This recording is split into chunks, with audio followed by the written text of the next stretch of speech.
আসসালামু আলাইকুম, সবাই কেমন আছেন? আশা করছি সবাই ভালো আছেন। যে যেখান থেকে দেখছেন আলহামদুলিল্লাহ আমিও ভালো আছি। আজকে আমি আপনাদের খুব অল্প কিছু উপকরণ দিয়ে কাচ্চি রান্না করে দেখাবো।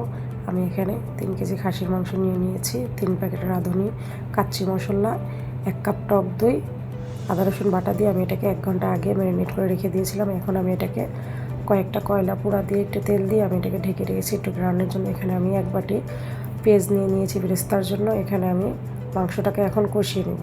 এখানে আমি আগের থেকে 2 কেজি বাসমতি চাল 1 ঘন্টা আগে ভিজিয়ে রেখেছিলাম। এখন আমি এটাকে ভালোভাবে ধুয়ে নিয়েছি। আমার মাংসটা আমি বারবার নাড়া দিচ্ছি যেন মাংসটা নিচে না লেগে না যায়। এখানে আমি 4 টেবিল চামচ গুঁড়া দুধ দিয়ে বাটার দিয়ে আমি এটাকে ভালোভাবে মিশিয়ে নিব। আমি এখানে আরও অল্প একটু বাটার দিয়ে দিব। এটাকে আমি আলাদা সাইড করে রেখে দিলাম। এখন আমি এখানে আধা কেজি আলু নিয়ে নিয়েছি। আলুটাকে একটু ফুড কালার দিয়ে আমি ভালোভাবে ভেজে নিয়েছি। এখন আমি চালটাকে সিদ্ধ করে নিব। আমার প্যাকেটে রাঁধুনি গুঁড়া মশলার প্যাকেটে এই মশলাগুলো ছিল আলাদা প্যাকেটে। আমি সেই 3 প্যাকেটের মশলাগুলোকে ঢেলে দিয়েছি। এখন আমার চালটা প্রায় সিদ্ধ হয়ে গেছে। আমি এটাকে 70% সিদ্ধ করে নিয়েছি। এখন আমি এটাকে একটা বড় জালে আমি এটাকে ঢেলে নিয়েছি। এখন আমি এটাকে সেট করব। আমি প্রথমে আমার কষানো সম্পূর্ণ খাসির মাংসটুকু এখানে দিয়ে দিয়েছি। আমি এখানে 1 বাটি দুধ দিয়ে দিয়েছি। আর এখানে আমি পেঁয়াজটাকে বেরেস্তা করে রেখেছিলাম সেটা দিয়ে দিলাম। এখন আমি সুন্দর করে আলুগুলোকে সেট করে বসিয়ে দিচ্ছি। এখন আমি রাইসগুলোকে দিয়ে দিচ্ছি।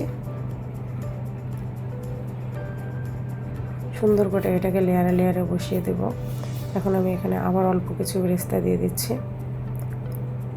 এখানে আমি যে বাটার দিয়ে যে গুঁড়া দুধটা করে রেখেছিলাম সেই গুঁড়া দুধটাকে ছিটিয়ে দিচ্ছি। এখানে আমি আলু ভর্তা দিয়ে দিলাম। আমি এখানে একটু ফুড কালার দিয়ে দিব। রাইসটা দেখতে খুব সুন্দর লাগে। খুব অল্প পরিমাণে দিয়েছি। আমি এখানে রাইসটা দিয়ে দিয়ে প্রতিটা লেয়ারে লেয়ারে আমি একটু ফুড কালার দিয়ে দেবো, একটু বেরেস্তা দিয়ে দেবো। সুন্দর করে আমি এটাকে সাজিয়ে নিব। এখানে আমি একটু দুধ দিয়ে দিচ্ছি।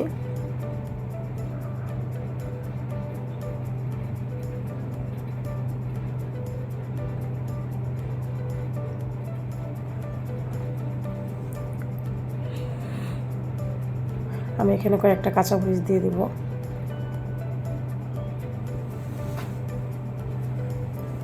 আমি এখানে লাস্টে অল্প কিছু বেরেস্তা দিয়ে এখন আমি এটাকে আটা দিয়ে ঢেকে চুলার মুখটাকে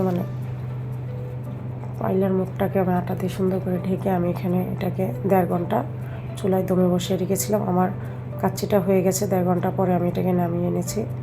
একদম পারফেক্টভাবে হয়ে গেছে। আপনারা খুব সহজে খুব সুন্দরভাবে অল্প কিছু উপকরণ দিয়ে আপনারাও বাসায় তৈরি করতে পারেন। এত সুন্দর কাচ্চিটা খেতে মাশাআল্লাহ অনেক মজা হয়েছিল। আপনারাও বাসায় ট্রাই করবেন। আশা করছি আমার এই ভিডিওটি আপনাদের সবার ভালো লেগেছে। আমার ভিডিওটি যদি আপনাদের ভালো লাগে আমাকে লাইক কমেন্ট শেয়ার করে আমার পাশে থাকবেন। আমাকে